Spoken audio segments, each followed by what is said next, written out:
VP Sara, muling binanatan ang gobyerno. Naku, stress na naman si Junior neto. At eto pa, si Claire na hindi pa rin Claire. Sinagot na ni VP Sara. O eto, walang pikunan ha.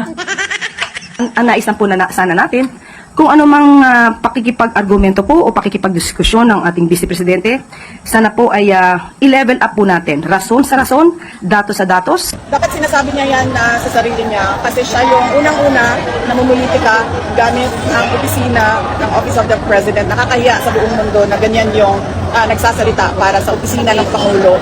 At ano ba yung sinabi niya isang?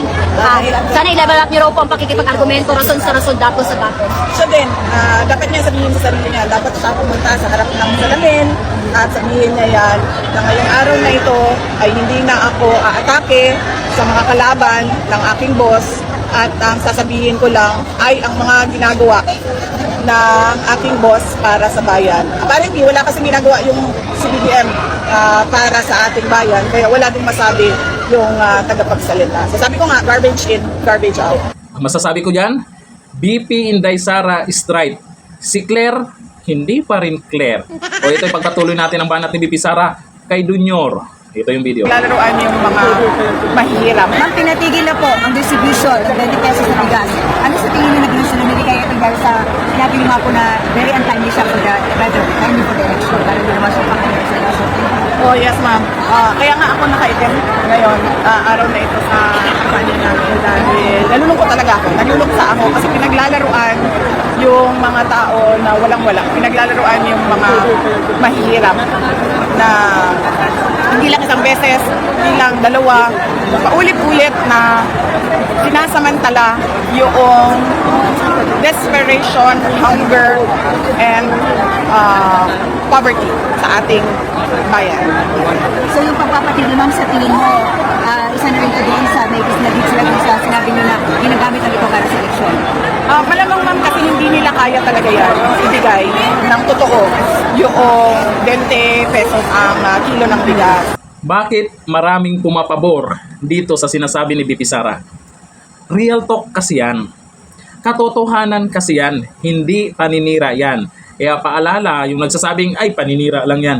Magkaiba ang paninira sa katotohanan. Kung totoo namang nangyayari yan, na yung mga mahirap ay mukhang pinaglalaruan dyan sa ginagawa nila. O tingnan nyo, nangyari, di ba?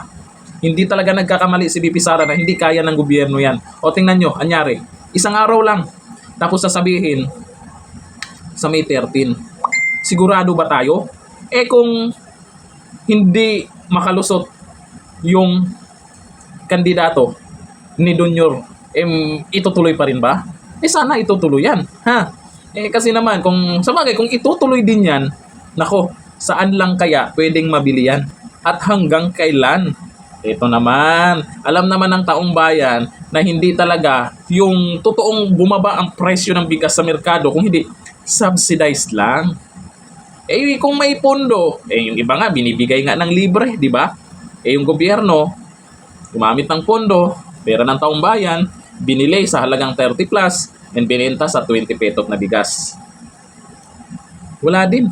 Tax pa rin ng taong bayan nang galing para maano daw yung promise. Eh di ba nung una ang sabi hindi promise? Di ba ang gulo?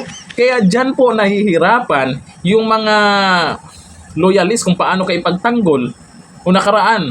Di ba ang sabi? Paano maipagtanggol ng mga 1530 vloggers? Sabi hindi pinangako ni Junior yan. Hindi pinangako ng presidente namin yan. Wala siyang pinangako. Eh bakit ganon yung nakalagay sa plastic? Ano yung nakasulat? Baka naman ipaliwanag nyo. May nakalagay doon, ang laki ng promise. Oo, natupad daw yung promise. Sana. O noon, hindi promise. Ngayon sinabi promise na naman. Oh, ngayon, ang tanong ko, sino ang nabudol ngayon? Kaya itong mga banat ni BP Sara, para sa akin, hindi po ito paninira.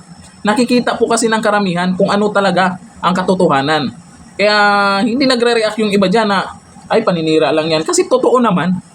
Pag sinabing NFA, alam na natin yan. Tapos 20 petot na bigas, isang araw lang, ay alam na din yan. Tapos ito si Claire na hanggang ngayon, hindi pa rin Claire magpaliwanag. Bumabanat din sa mga Duterte. Eh dapat yung gawin niya dyan, yung nagawa ng ni Junior, mga proyekto na gagawin ni Junior.